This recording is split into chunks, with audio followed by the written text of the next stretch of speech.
Gladiators, Ryder, how are you doing? I'm doing good. Doing good? All right. And of course, congratulations on another big win. You guys already played 2 matches and you guys really had a dominant showing. So I just want to ask you, what do you think sets the Los Angeles Gladiators apart from all the rest of the teams that we have in the league? I think what really sets us apart is that obviously in all our positions we're some of the best players in the world, but we have a really deep roster, and I think that's what will really help us into playoffs and grand finals if we make it. Being able to have people who can play everything in every meta is very, very nice. Right. I mean, and you did just say that, if you can't make it to the grand finals, that's one of your, what you're working towards. And funny enough, one of our main host here, Zoe, actually in our pre-show said that Gladiators, she thinks Gladiators are going to make it to the grand finals. And not only that, a lot of fans think the Gladiators are one of the best teams in the league that we currently have. But for you specifically, personally, what are your personal expectations of the season? I want to win everything. That's what I'm expecting. Just blatantly, just winning everything. Every match. Yep. Go every match, every tournament. Season. Yep. Wow. Oh, that's a big one. And you know what? Maybe you can. I think you can do it. I think you can do it. Yeah. And honestly, that is actually the end of the question. I actually have one more though. This is sort of a personal question. What is the meaning behind your name? Does it have to do anything with a certain anime? Yeah, I get that one a lot, but there's two meanings behind it. The first one is obviously AOT, you know, it's my favorite character, and secondly, I love Reinhardt. So when I was doing the yearly name changes, it just stumbled across my list, and I'm like, wow, I really like that name. So I just kept it pretty much. Very good name. You could have both Reinhardt and that anime character as well. I'm jealous. Yeah. I could change my name? You know, I've been trying to think of something because everyone else has their game names like Costa and Zoe. I just go by Danny Lim Lim. So yeah, Ryder, you can maybe help me out next time we meet. For sure. Next time we have an interview. All right. Well, all right, man. Thank you so much for your time. Again, big congratulations, and hope to talk to you soon. All right, sounds good. Thank you. All right, let's go. Let's go. Come back to us. Well, welcome back, one and all. And Danny Lim Lim. Crisis in the middle of that one? Yeah, so first of all... I'm learning, I'm realizing stuff, I'm growing. That's good. Day 3 and we're already growing here in the truck. That's fantastic. I absolutely love that for us. Also, I had something funny to say, but I absolutely blanked it. I'm sure it was a banger of a joke. It was a banger of a joke. I revised that question to Ryan. Remember, I was going to tell him that you said that they were going to win the thing? Yeah, make it. No, win the thing, and then you said it was. Yeah, no, I keep the horse in the stable for now. Yeah, calm down a little bit. Yeah, it's just a little bit though. We haven't seen the Dragons play. Let us put back on the reins. But I think this was another fantastic dominant performance, right. And I also want to know. Now I remember what I wanted to ask. Okay. Yearly name change? Yeah. That one got me. Yeah. There's a lot to unpack. There's a lot of contenders players, especially from North America, that change their name on a yearly basis. Why do you think they do that? Is it when you don't do great in a year? It's like, if I change my name, no one else will know that was me. So I should have done in 2019 and just come back as a different player in 2020. I'm not Costa, I'm Usta. Buster. Or Cots Kennedy or one of those. Wait, is that actually a thing for players to change their name yearly? I mean, a few of them, they change their names like underwear, which is a lot, hopefully. Is Iris... Opposite weird comparison. Iris didn't change her name.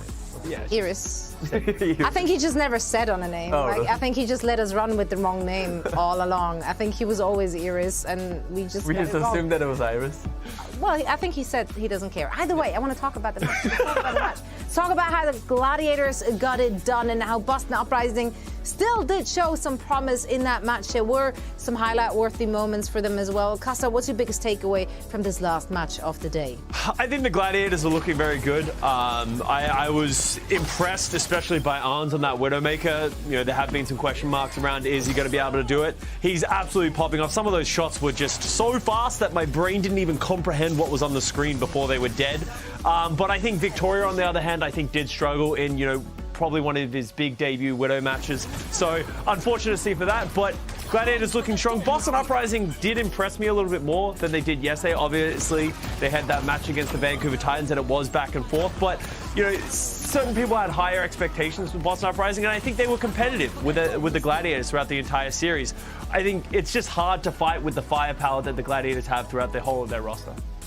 Yeah, I think in some places, Boston Uprising, like on Gibraltar, they just look very uncertain. Yeah. They were too timid. And if you have a team like the Gladiators who, I mean, they're clearly the opposite of a timid team. You can't just stay back and wait for the right opportunity. You've got to make an opportunity. And I think, unfortunately, Boston Uprising were not able to do that. I do want to raise a concern that I have with the Boston Uprising. They have currently shown us in 2 matches 3 tanks. And as much as, you know, it sort of makes sense, Itzel's coming in to play that Winston. We saw, you know, Marvel come in to play that, you know, Doomfist a little bit, and Punk's come in to play the Zaya Diva.